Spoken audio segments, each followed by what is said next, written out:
Hello viewer, नमस्कार। जैसा कि आपको पता है कि कंप्यूटर का पूरा सिलेबस हम लोग एमसीक्यू के माध्यम से इस प्लेटफॉर्म पे पूरा कर रहे हैं, जिसमें ऑलरेडी मैंने लगभग 8 चैप्टर एमसीक्यू के माध्यम से कंप्लीट करा दिया है। आज जो है 9वां चैप्टर हम लोग शुरू करेंगे, जिसका शीर्षक है माइक्रोसॉफ्ट ऑफिस।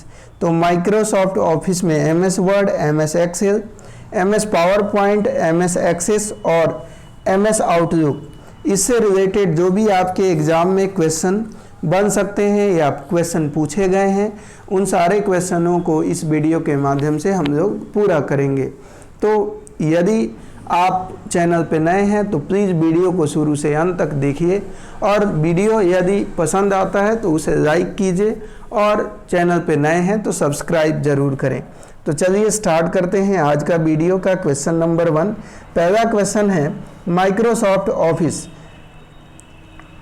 डैश है, माइक्रोसॉफ्ट ऑफिस डैश। तो माइक्रोसॉफ्ट ऑफिस की बात करें तो यह एक एप्लीकेशन सूट है। क्या है? एप्लीकेशन सूट है। ऑप्शन नंबर 4 हमारा आंसर हो जाएगा। एमएस वर्ड क्या है? एमएस वर्ड क्या है? आपसे पूछा गया एमएस वर्ड क्या है, तो आप बताएंगे कि यह एक डॉक्यूमेंट्स टाइपिंग टूल है। क्या है? एमएस वर्ड जो है डॉक्यूमेंट टाइपिंग टूल है। ऑप्शन नंबर 5 इसका आंसर हो जाएगा। अगला है टेक्स्ट डॉक्यूमेंट को बनाने, एडिट करने, फॉर्मेट करने, स्टोर करने, रिट्रीव और प्रिंट करने के लिए कुल मिलाकर एक शब्द कौन सा है? टेक्स्ट डॉक्यूमेंट को बनाने, एडिट करने, फॉर्मेट करने, स्टोर करने, रिट्रीव और प्रिंट करने के लिए कुल मिलाकर एक शब्द कौन सा है? तो इसका आंसर हो जाएगा वर्ड प्रोसेसिंग। क्या हो जाएगा? वर्ड प्रोसेसिंग अपना आंसर हो जाएगा। अगला क्वेश्चन है आपका कि वर्ड डॉक्यूमेंट्स के लिए कहा गया कि वर्ड डॉक्यूमेंट के लिए डिफ़ॉल्ट एक्सटेंशन क्या है? वर्ड डॉक्यूमेंट्स के लिए डिफ़ॉल्ट एक्सटेंशन क्या है? तो आंसर हो जाएगा ऑप्शन नंबर 1 .doc। क्या हो जाएगा? .doc आंसर हो जाएगा। अगला है माइक्रोसॉफ्ट वर्ड 2013 का डिफ़ॉल्ट एक्सटेंशन क्या है? माइक्रोसॉफ्ट वर्ड 2013 का डिफ़ॉल्ट एक्सटेंशन क्या है? तो इसका आंसर हो जाएगा .docx। क्या हो जाएगा? .docx। अगला क्वेश्चन है कि डैश से ऑब्जेक्ट और स्टार्ट प्रोग्राम एक्सेस किए जा सकते हैं। डैश से ऑब्जेक्ट और स्टार्ट प्रोग्राम एक्सेस किए जा सकते हैं। तो इसका आंसर हो जाएगा स्टार्ट मेन्यू। क्या हो जाएगा? Start menu. डैश बार बार प्रयुक्त कमांड्स को आसान एक्सेस उपलब्ध कराता है। डैश बार बार प्रयुक्त कमांड्स को आसान एक्सेस उपलब्ध कराता है। तो आंसर हो जाएगा स्टैंडर्ड टूल बार। क्या हो जाएगी? स्टैंडर्ड टूल बार बार बार प्रयुक्त कमांड्स को आसान एक्सेस उपलब्ध कराता है। अगला है एक कंप्यूटर पर उपलब्ध विकल्पों या कार्यों की ऑन स्क्रीन डिस्प्ले लिस्टिंग क्या है? एक कंप्यूटर पर उपलब्ध विकल्पों या कार्यों की ऑन स्क्रीन डिस्प्ले लिस्टिंग क्या है? तो इसका आंसर हो जाएगा मेन्यू है। क्या हो जाएगा? मेन्यू। Option number 5। अगला देख लेते हैं। मेन्यू पर प्रत्येक डैश एक विशेष कार्य करता है। मेन्यू पर प्रत्येक डैश एक विशेष कार्य करता है। तो मेन्यू पर प्रत्येक कमांड एक विशेष कार्य करता है। प्रत्येक कमांड एक विशेष कार्य करता है। अगला देख लेते हैं। मेन्यू में डैश की लिस्ट होती है। मेन्यू में डैश की लिस्ट होती है, तो मेन्यू में कमांड्स की लिस्ट होती है। किसकी लिस्ट होती है? कमांड्स की लिस्ट होती है। अगला क्वेश्चन है अपना कि वर्ड में किस शब्द पर डैश क्लिक किया जाए तो वह सिलेक्ट हो जाता है? वर्ड में किस शब्द पर डैश क्लिक किया जाए तो वह सिलेक्ट हो जाता है? तो इसका आंसर हो जाएगा 2 बार क्लिक किया जाए। वर्ड में किसी शब्द पर 2 बार क्लिक किया जाए तो वह सिलेक्ट हो जाता है। अगला क्वेश्चन है निम्नलिखित में से किसका प्रयोग एमएस वर्ड में स्टेटमेंट के अंडरलाइन करने के लिए किया जाता है? निम्नलिखित में से किसका प्रयोग एमएस वर्ड में स्टेटमेंट को अंडरलाइन करने के लिए किया जाता है? तो इसका आंसर हो जाएगा ऑप्शन नंबर सेकंड, यानी यू अंडरलाइन को हमें अंडरलाइन करने के लिए इसका प्रयोग करते हैं। अगला है कट एंड कॉपी। कहा गया कि कट, कॉपी और पेस्ट करने के लिए कौन सा मेन्यू सेलेक्ट किया जाता है? तो कट, कॉपी और पेस्ट करने के लिए कौन सा मेन्यू सेलेक्ट किया जाता है? तो आंसर हो जाएगा एडिट मेन्यू को सेलेक्ट किया जाता है। जब आप किसी जानकारी को कट, कॉपी करते हैं तो वह कहाँ मिलता है? आप किसी जानकारी को कट एवं कॉपी करते हैं तो वह कहाँ मिलता है? तो आंसर हो जाएगा क्लिपबोर्ड पर मिलता है। कहाँ पे मिलेगा? क्लिपबोर्ड पर, ऑप्शन नंबर सेकंड। अगला है वर्ड डॉक्यूमेंट में एक पैराग्राफ को एक स्थान से दूसरे स्थान पर ले जाने के लिए निम्नलिखित में से किसका प्रयोग किया जाना चाहिए? वर्ड डॉक्यूमेंट्स को एक पैराग्राफ को एक स्थान से दूसरे स्थान पर ले जाने के लिए निम्नलिखित में से किसका प्रयोग किया जाना चाहिए? तो आंसर हो जाएगा कट एंड पेस्ट का प्रयोग किया जाना चाहिए, ऑप्शन नंबर सेकंड। वर्ड में स्टाइलस का प्रयोग, वर्ड में स्टाइलस का प्रयोग, वर्ड में स्टाइलस का प्रयोग डॉक्यूमेंट्स को फॉर्मेट करने के लिए किया जाता है।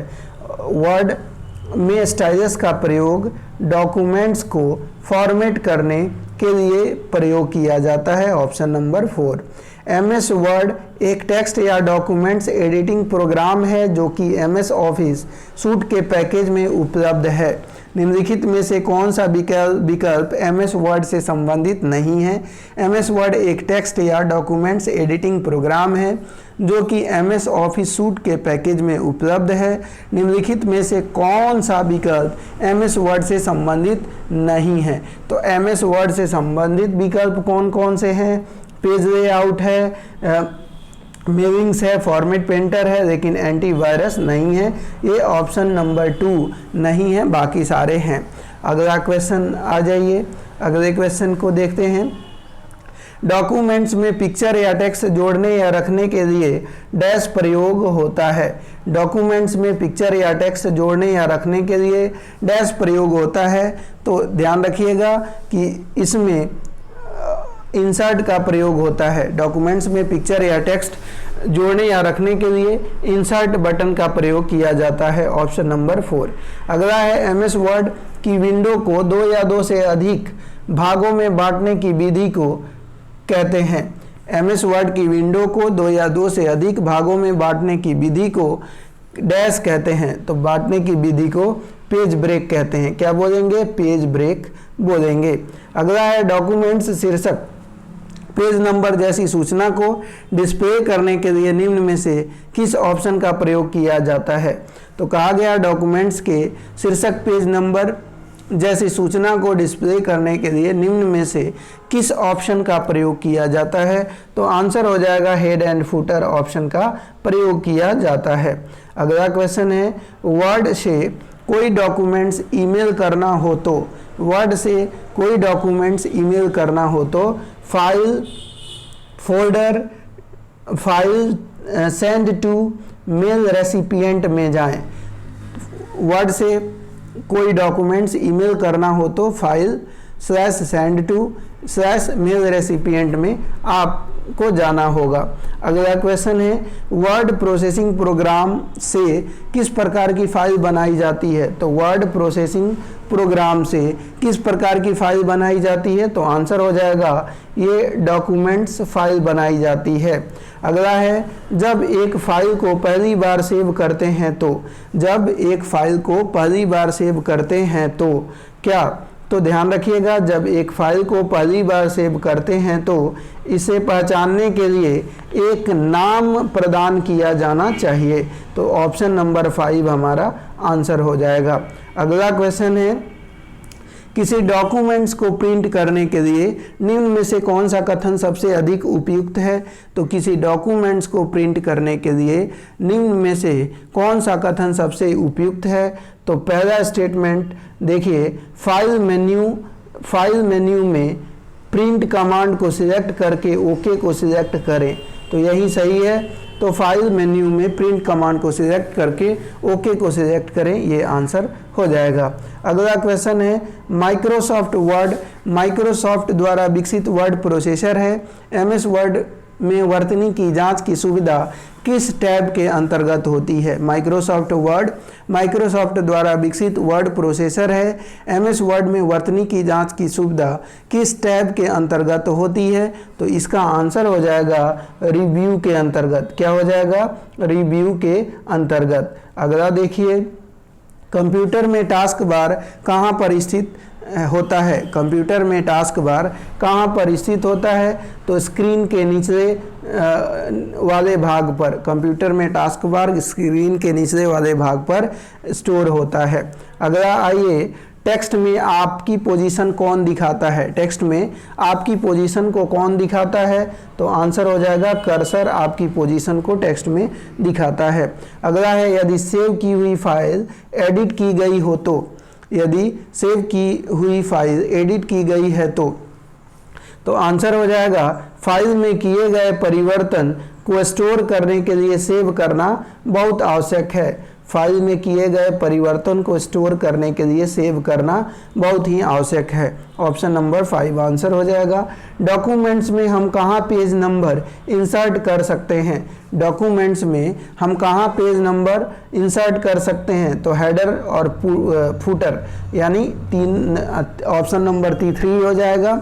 जो 1 और 2 दोनों यानी हेडर और फुटर में जो है पेज नंबर इंसर्ट किया जा सकता है। वर्ड में जब पैराग्राफ को इंडेंट किया जाता है, वर्ड में जब पैराग्राफ को इंडेंट किया जाता है तो पैराग्राफ को इंडेंट किया जाता है, पेज पर मार्जिन बदल जाता है। क्या होगा?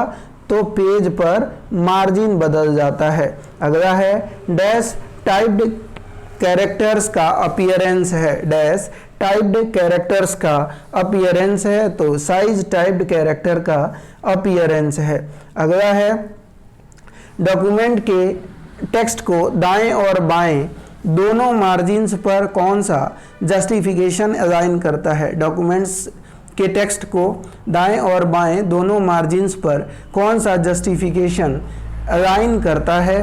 तो इसका आंसर हो जाएगा ऑप्शन नंबर 2 यानी जस्टिफाइड आंसर हो जाएगा। अगला है निम्न में से कौन सा text alignment word processing software में उपलब्ध है जो लेफ्ट मार्जिन को एडजस्ट करता है जबकि राइट मार्जिन किसी भी तरह का हो? तो इसका जो आंसर आपका होने वाला है वो हो जाएगा लेफ्ट जस्टिफाई। अगला क्वेश्चन है कि माइक्रोसॉफ्ट वर्ड में डैश हमें चुने गए पैराग्राफ को दाईं ओर खिसकाने की अनुमति देता है। माइक्रोसॉफ्ट वर्ड में डैश हमें चुने गए पैराग्राफ को दाईं ओर खिसकाने की अनुमति देता है, तो इसका आंसर हो जाएगा एकल इंडेंट। क्या हो जाएगा? एकल इंडेंट। अगला है नेक्स्ट है पोर्ट्रेट प्लस लैंडस्केप कहाँ होता है? पोर्ट्रेट प्लस लैंडस्केप कहाँ होता है? तो इसका आंसर हो जाएगा आपका page layout orientation. Page layout orientation. अगला है नेक्स्ट है डॉक्यूमेंट्स में शब्द को ढूंढने और सही करने के लिए उपयोगकर्ता डैश कमांड का प्रयोग कर सकता है। डॉक्यूमेंट्स में शब्द को ढूंढने और सही करने के लिए उपयोगकर्ता डैश कमांड्स का प्रयोग कर सकता है, तो उपयोगकर्ता फाइंड एंड रिप्लेस कमांड का उपयोग कर सकता है। स्पेल चेक निम्न में से किस गलती का पता लगाएगा? स्पेल चेक निम्न में से किस गलती का पता लगाएगा? तो today is a rainy day, है ना, today is a rainy day को पता लगाएगा, यानी today is a rainy day. Option number यहाँ पे आपका 2 हो जाएगा। अगला है वर्ड डैश का फीचर कुछ स्पेलिंग कैपिटल अक्षरों या व्याकरण की त्रुटियों को अपने आप ठीक कर देता है।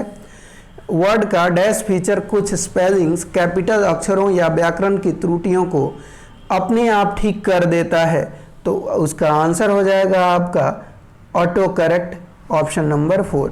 अगला है, यदि आप एक शब्द टाइप करते हैं जो वर्ड डिक्शनरी में नहीं है तो उस शब्द के नीचे एक डैश वेवी अंडरलाइन दिखता है। यदि आप एक शब्द टाइप करते हैं जो वर्ड डिक्शनरी में नहीं है तो उस शब्द के नीचे एक डैश वेवी अंडरलाइन दिखती है, तो डैश वेवी अंडरलाइन दिखती है तो आंसर हो जाएगा आपका, ध्यान रखिएगा, वो लाल वेवी अंडरलाइन दिखती है, ऑप्शन नंबर 1। किसी डॉक्यूमेंट्स में किसी डॉक्यूमेंट्स में से कोई वाक्य डिलीट करने के लिए आप किसका प्रयोग करेंगे? किसी डॉक्यूमेंट्स में से कोई वाक्य डिलीट करने के लिए आप किसका प्रयोग करेंगे? तो आंसर हो जाएगा हाईलाइट एंड डिलीट का प्रयोग करेंगे। अगला है, डैश एक उपयोगी उपकरण है जो आपको डेटा स्रोत के साथ मुख्य डॉक्यूमेंट्स को मर्ज करके एक बड़ी संख्या में दस्तावेज बनाने की अनुमति देता है, तो इसका आंसर हो जाएगा मेल मर्ज। क्या हो जाएगा? मेल मर्ज एक उपयोगी उपकरण है जो आपको डेटा स्रोतों के साथ मुख्य डॉक्यूमेंट्स को मर्ज करके एक बड़ी संख्या में दस्तावेज बनाने की अनुमति देता है। अगला है, विंडोज में किसी टेक्स्ट को ढूंढने के लिए कुंजी है। विंडोज में किसी टेक्स्ट को ढूंढने के लिए कुंजी है, तो आंसर हो जाएगा CTRL+F। क्या हो जाएगा? CTRL+F आंसर हो जाएगा। अगला देखते हैं, किसी डॉक्यूमेंट्स की अंतिम लाइन पर जाने के लिए शॉर्टकट कुंजी है। किसी डॉक्यूमेंट्स की अंतिम लाइन पर जाने के लिए शॉर्टकट कुंजी है, तो आंसर हो जाएगा CTRL+End। क्या हो जाएगा? CTRL+End। अगला है, शॉर्टकट कुंजी के उपयोग से पैराग्राफ को सेंटर करने के लिए डैश प्रेस कीजिए। शॉर्टकट कुंजी के उपयोग से पैराग्राफ को सेंटर करने के लिए डैश प्रेस कीजिए, तो आंसर हो जाएगा CTRL+E को प्रेस कीजिए। क्या हो जाएगा? CTRL+E। अगला है, कट कमांड्स के लिए कीबोर्ड शॉर्टकट है। कट कमांड के लिए कीबोर्ड शॉर्टकट है, तो आंसर हो जाएगा CTRL+X से कट किया जाता है। अगला आ जाइए, CTRL+होम कुंजी के प्रयोग से कर्सर डॉक्यूमेंट्स के डैश में पहुंच जाता है। CTRL+होम कुंजी के प्रयोग से कर्सर डॉक्यूमेंट्स के डैश में पहुंच जाता है, तो आंसर हो जाएगा डॉक्यूमेंट्स के आरंभ में पहुंच जाता है। अगला क्वेश्चन है कि टेक्स्ट को डिफ़ॉल्ट फॉन्ट पर हाईलाइट करने के लिए निम्नलिखित में से कौन सी कुंजी को एक साथ दबाया जाना चाहिए? टेक्स्ट को डिफ़ॉल्ट फॉन्ट पर हाईलाइट करने के लिए निम्नलिखित में से कौन सी कुंजी को एक साथ दबाया जाना चाहिए? तो इसका आंसर हो जाएगा CTRL+स्पेस बार को एक साथ दबाया जाना चाहिए। अगला है, CTRL+F12 के उपयोग से खुलता है। CTRL+F12 के उपयोग से खुलता है, तो ओपन डायलॉग बॉक्स खुलता है। अगला है कि वर्ड में पिछले एक्शन को रिवर्स करने के लिए, वर्ड में पिछले एक्शन को रिवर्स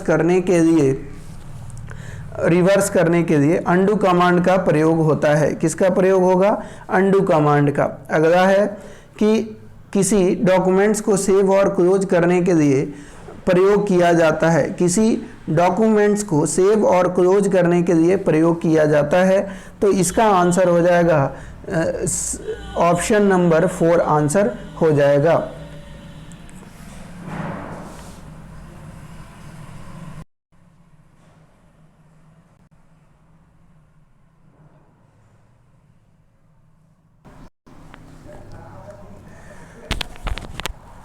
नेक्स्ट क्वेश्चन देखते हैं।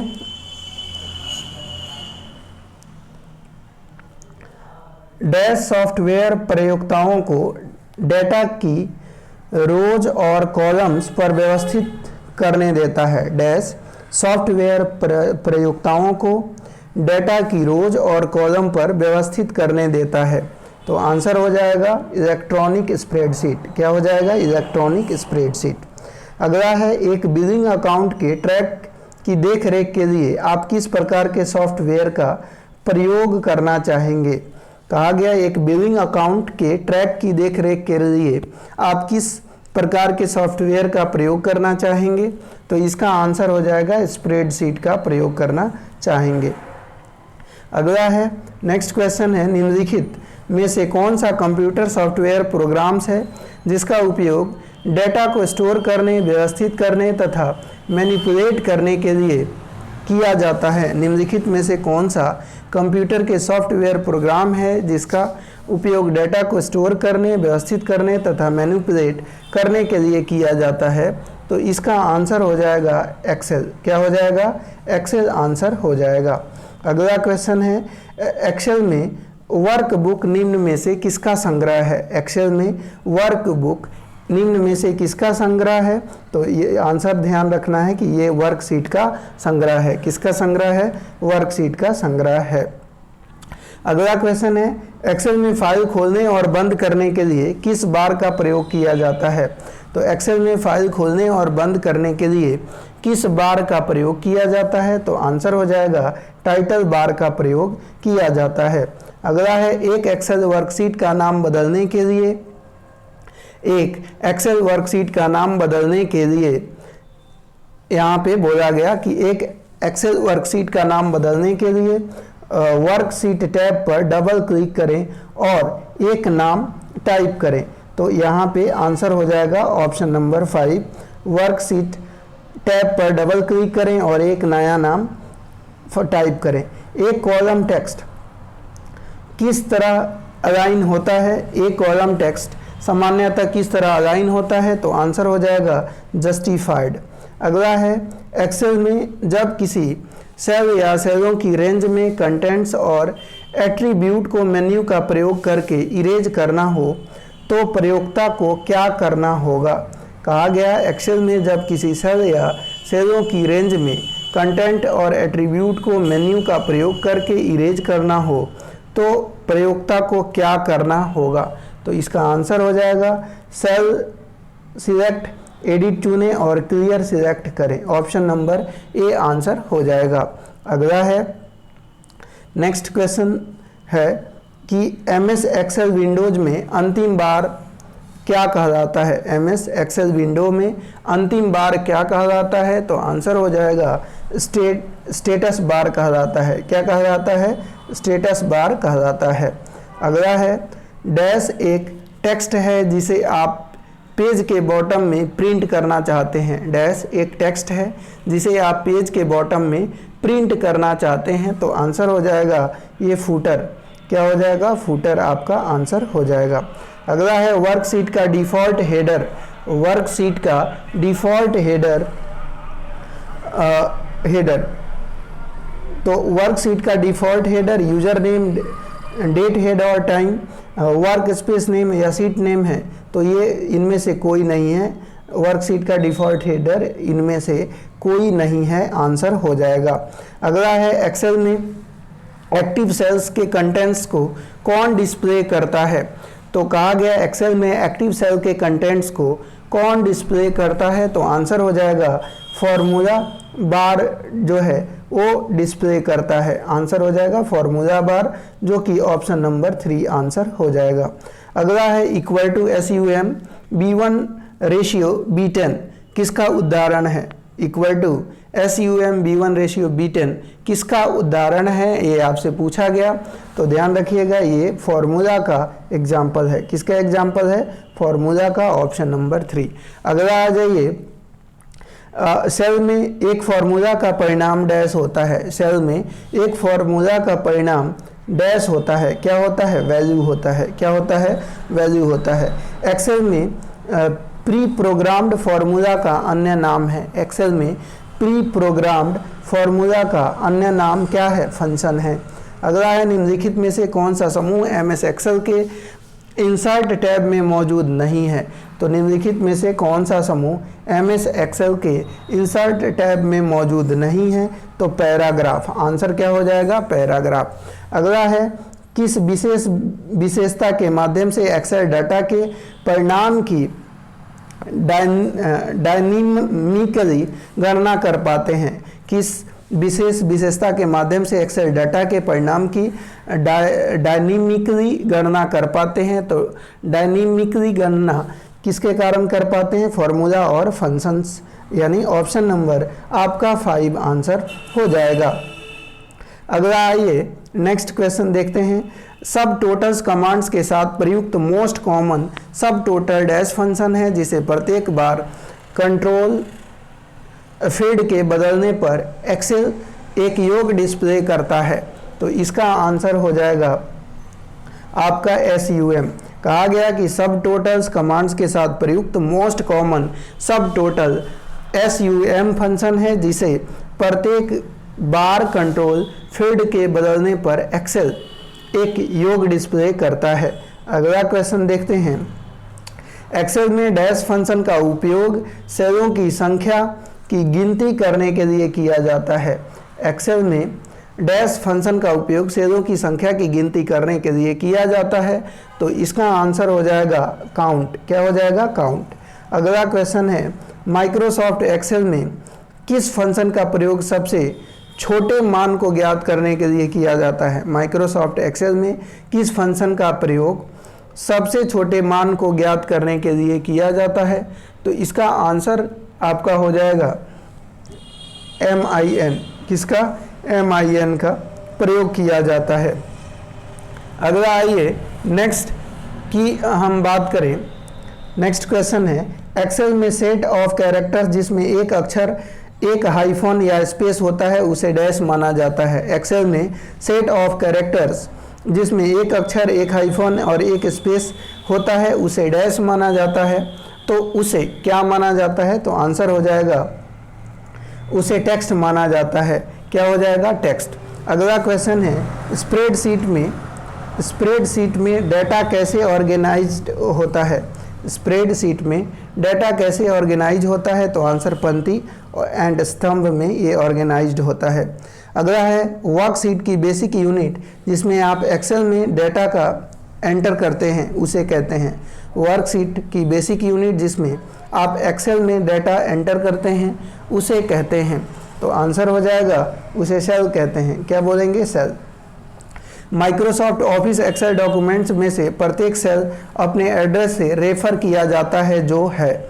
माइक्रोसॉफ्ट ऑफिस एक्सेल डॉक्यूमेंट्स में से प्रत्येक सेल अपने एड्रेस से रेफर किया जाता है जो है। तो आंसर हो जाएगा सेल का रो और कॉलम लेबल। क्या हो जाएगा? सेल का रो और कॉलम लेबल हो जाएगी। अगला है, एक्सेल में बहुत सी वर्कशीट को सिलेक्ट करने के लिए सीट टैब को क्लिक करते समय निम्न कुंजी का प्रयोग भी किया जाना चाहिए।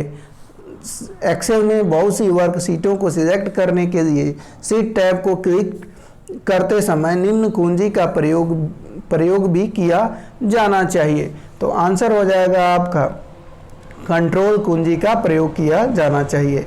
डैश सेल दो या अधिक सेल को कंबाइन कर एक सिंगल सेल बनाता है। डैश सेल दो या अधिक सेल को कंबाइन कर एक सिंगल सेल बनाता है। तो इसका आंसर हो जाएगा मर्जिंग। क्या हो जाएगा? मर्जिंग। अगला क्वेश्चन आइए, एक्सेल में सेल की पहचान निम्न में से कौन करता है? एक्सेल में सेल की पहचान निम्न में से कौन करता है? तो आंसर हो जाएगा एड्रेस करता है। कौन करेगा? तो एड्रेस करेगा। आंसर हो जाएगा एड्रेस। क्या हो जाएगा? एड्रेस, यानी ऑप्शन नंबर हमारा एड्रेस ऑप्शन नंबर 4 यहाँ पे आंसर होने वाला है। अगला है, वर्कशीट के डाटा के ग्राफिकल एवं पिक्टोरियल प्रेजेंटेशन के लिए डैश का प्रयोग करते हैं। वर्कशीट के डेटा के ग्राफिकल एवं पिक्टोरियल प्रेजेंटेशन के लिए डैश का प्रयोग करते हैं। तो आंसर हो जाएगा ये यहाँ पे चार्ट का प्रयोग करेंगे। किसका प्रयोग करेंगे? चार्ट का प्रयोग करते हैं। अगला है, किसी भी चार्ट का वह भाग जिसमें डेटा को चार्ट के रूप में दर्शाया जाता है। किसी भी चार्ट का वह भाग जिसमें डेटा को चार्ट के रूप में दर्शाया जाता है कहलाता है। तो आंसर हो जाएगा ये प्लॉट एरिया कहलाता है। क्या कहलाएगा? Plot area. निम्न में से किस चार्ट में ग्रिड लाइनें नहीं हो सकती हैं? निम्न में से किस चार्ट में ग्रिड लाइनें नहीं हो सकती हैं? तो आंसर हो जाएगा पाई चार्ट में ग्रिड लाइनें नहीं हो सकती हैं। अगला है, वर्कशीट पर हॉरिजॉन्टल और वर्टिकल लाइनें होती हैं, उन्हें डैश कहते हैं। वर्कशीट पर हॉरिजॉन्टल एवं वर्टिकल लाइनें होती हैं, उन्हें डैश कहते हैं। तो उन्हें क्या कहते हैं, ग्रिड लाइंस कहते हैं। अगला है एक्सेल की एक रो में इंसर्शन पॉइंट को पहले सेल में मूव करने के लिए कुंजी प्रेस करें। एक्सेल की एक रो में इंसर्शन पॉइंट्स को पहले सेल में मूव करने के लिए कुंजी प्रेस करें तो आंसर हो जाएगा होम। क्या हो जाएगा, होम इसका आंसर हो जाएगा। अगला है सारणी में एक पूरा रो चुनने के लिए डैश। सारणी में एक पूरा रो चुनने के लिए शिफ्ट प्लस स्पेस को क्लिक करें। किसको, शिफ्ट प्लस स्पेस को क्लिक कीजिए। अगला क्वेश्चन है आपका, डॉक्यूमेंट्स की गणितीय चिन्हों एवं सूत्रों को इंसर्ट करने की सुविधा निम्नलिखित में से कौन देता है। डॉक्यूमेंट्स की गणितीय चिन्हों एवं सूत्रों को इंसर्ट करने की सुविधा कौन देता है, तो आंसर हो जाएगा आपका सिंबल देता है। कौन देता है, सिंबल, यानी ऑप्शन नंबर 1 आपका आंसर हो जाएगा। एमएस एक्सेल में सिंबल का प्रयोग किया जाता है, तो एमएस एक्सेल में सिंबल का प्रयोग फॉर्मूला में सेल रेफरेंस को अलग करने के लिए किया जाता है। ऑप्शन नंबर आपका जो होगा सेकंड हो जाएगा। अगला आइए नेक्स्ट हम देखते हैं। अगला है एमएस पावर पॉइंट और एमएस एक्सेस और एमएस आउटलुक से रिलेटेड प्रश्न। तो पहला क्वेश्चन देखते हैं, निम्नलिखित में से कौन सा विकल्प किसी प्रेजेंटेशन प्रोग्राम को बनाने वाले सॉफ्टवेयर को दर्शाता है। निम्नलिखित में से कौन सा विकल्प किसी प्रेजेंटेशन प्रोग्राम को बनाने वाले सॉफ्टवेयर को दर्शाता है, तो आंसर हो जाएगा यहाँ पे MS power point, option number second. अगला है निम्न में से किसका प्रयोग करके स्केच से प्रेजेंटेशन को बनाया जा सकता है। तो निम्न में से किसका प्रयोग करके स्केच से प्रेजेंटेशन को बनाया जा सकता है, तो आंसर हो जाएगा ब्लैंक प्रेजेंटेशन, ऑप्शन नंबर 3। अगला देखिए, कहा गया किसी भी प्रेजेंटेशन में इलेक्ट्रॉनिक पेज कहलाता है। किसी भी प्रेजेंटेशन में इलेक्ट्रॉनिक पेज कहलाता है, तो इसका आंसर हो जाएगा स्लाइड। क्या कहलाता है, स्लाइड। पावर पॉइंट के नॉर्मल व्यू के बाएं भाग को क्या कहते हैं। पावर पॉइंट के नॉर्मल व्यू के बाएं भाग को स्लाइड पेन कहते हैं। क्या बोलेंगे, स्लाइड पेन बोलेंगे। डैश में प्रस्तुतिकरण की विभिन्न स्लाइडों की बाहरी रूपरेखा होती है। डैश में प्रस्तुतिकरण की विभिन्न स्लाइडों की बाहरी रूपरेखा होती है, तो आंसर हो जाएगा ये आउटलाइन भाग। क्या हो जाएगा, आउटलाइन भाग। स्लाइड लेआउट चुनने के लिए डैश का प्रयोग किया जाता है। स्लाइड लेआउट चुनने के लिए डैश का प्रयोग किया जाता है, तो लेआउट गैलरी का प्रयोग किया जाता है। किसका प्रयोग करेंगे, लेआउट गैलरी का प्रयोग करेंगे। अगला है डैश एक पूर्व डिजाइन किया हुआ डॉक्यूमेंट्स है जिसमें पहले से ही फॉन्ट, लेआउट और बैकग्राउंड होते हैं। डैश एक पूर्व डिजाइन किया हुआ डॉक्यूमेंट्स है जिसमें पहले से ही फॉन्ट, लेआउट एवं बैकग्राउंड होते हैं, तो आंसर हो जाएगा टेम्पलेट। क्या हो जाएगा, टेम्पलेट। अगला है पेज पर कितने मार्जिन होते हैं। पेज पर कितने मार्जिन होते हैं, तो आंसर हो जाएगा 4। कितने, 4। टॉप, बॉटम, राइट और लेफ्ट, ऑप्शन नंबर सेकंड। अगला है कौन सी विशेषता टॉप और बॉटम मार्जिन को एडजस्ट करती है जिसे छपे हुए पृष्ठ पर टेक्स्ट वर्टिकली सेंटर में हो। कौन सी विशेषता टॉप और बॉटम मार्जिन को एडजस्ट करती है जिसे छपे हुए पृष्ठ पर टेक्स्ट वर्टिकली सेंटर में हो, तो इसका आंसर हो जाएगा यहाँ पे वर्टिकल सेटिंग। क्या हो जाएगा, वर्टिकल सेटिंग हो जाएगा। अगला है निम्न में से कौन सा पावर पॉइंट व्यू डिस्प्ले प्रीक्यूनेशन स्लाइड में थंबनेल जैसी एक आवश्यक रीअरेंजिंग स्लाइड है। निम्न में से कौन सा पावर पॉइंट व्यू डिस्प्ले प्रीक्यूनेशन स्लाइड में थंबनेल जैसी एक आवश्यक रीअरेंजिंग स्लाइड है, तो इसका आंसर हो जाएगा आपका स्लाइड शॉर्टर। क्या हो जाएगा, स्लाइड शॉर्टर। थंबनेल के रूप में कौन सा पावर पॉइंट व्यू प्रेजेंटेशन की प्रत्येक स्लाइड डिस्प्ले करता है और स्लाइड्स रीअरेंज करने के लिए उपयोगी है, तो इसका आंसर आपका हो जाएगा स्लाइड शॉर्टर। क्या हो जाएगा, स्लाइड शॉर्टर। अगला है प्रेजेंटेशन को डैश भी कहते हैं, प्रेजेंटेशन को डैश भी कहते हैं। तो आंसर हो जाएगा प्रेजेंटेशन को स्लाइड शो भी कहते हैं। क्या बोलेंगे? स्लाइड शो भी बोलेंगे। स्लाइड शो व्यू में जब आप एक स्लाइड पर राइट क्लिक करते हैं तब दिखने वाला डैश मेन्यू एक शॉर्टकट मेन्यू है।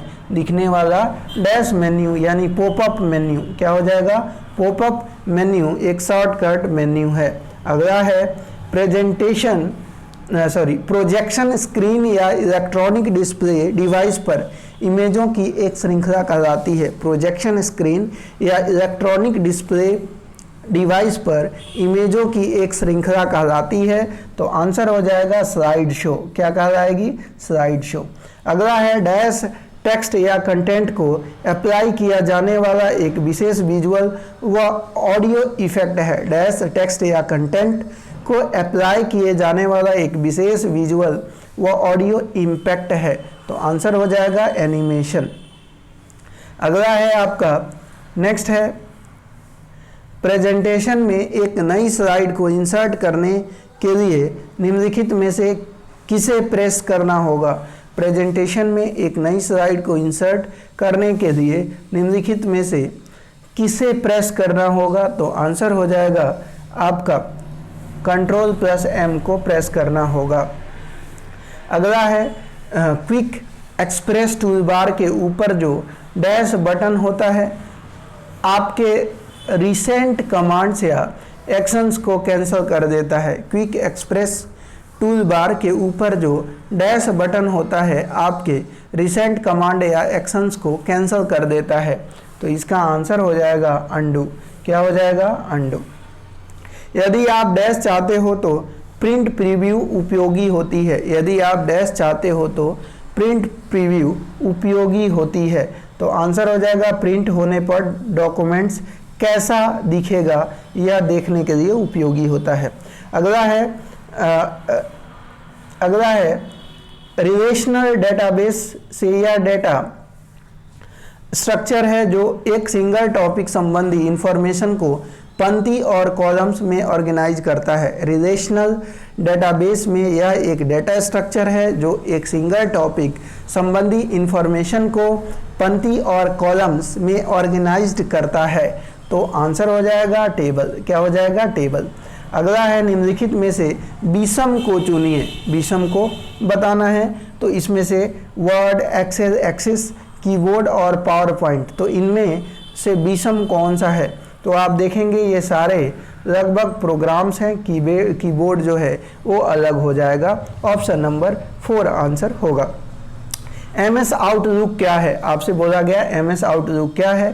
तो MS आउटलुक की बात करें फ्रेंड तो यह जो है वर्ड प्रोसेसिंग सॉफ्टवेयर और पर्सनल इंफॉर्मेशन मैनेजर और ईमेल कम्युनिकेशन सॉफ्टवेयर। तो ये हो जाएगा वर्ड, यहाँ पे ध्यान दीजिएगा, ये वर्ड प्रोसेसिंग सॉफ्टवेयर है। और साथ ही साथ अगर हम बात करें तो ईमेल कम्युनिकेशन सॉफ्टवेयर है। यानी पहला और तीसरा ये सब हो जाएगा, यानी ऑप्शन नंबर 4 इसका आंसर हो जाएगा। अगला क्वेश्चन आइए। अगला क्वेश्चन है निम्न में से ईमेल क्लाइंट कौन सा है? इनमें से बताना है कि ईमेल क्लाइंट कौन सा है। तो ईमेल क्लाइंट की बात करें तो माइक्रोसॉफ्ट आउटलुक ईमेल क्लाइंट है। तो दोस्तों ये हमने माइक्रोसॉफ्ट ऑफिस का थोड़ा सा वीडियो लंबा हो गया, फिर भी आपसे मैं कहूँगा कि अगर वीडियो पसंद आया हो तो वीडियो को लाइक कर दीजिएगा। चैनल पे नए हैं तो चैनल को सब्सक्राइब कर दीजिए। मिलते हैं एक नए वीडियो के साथ, तब तक के लिए धन्यवाद। टेक केयर, जय हिंद।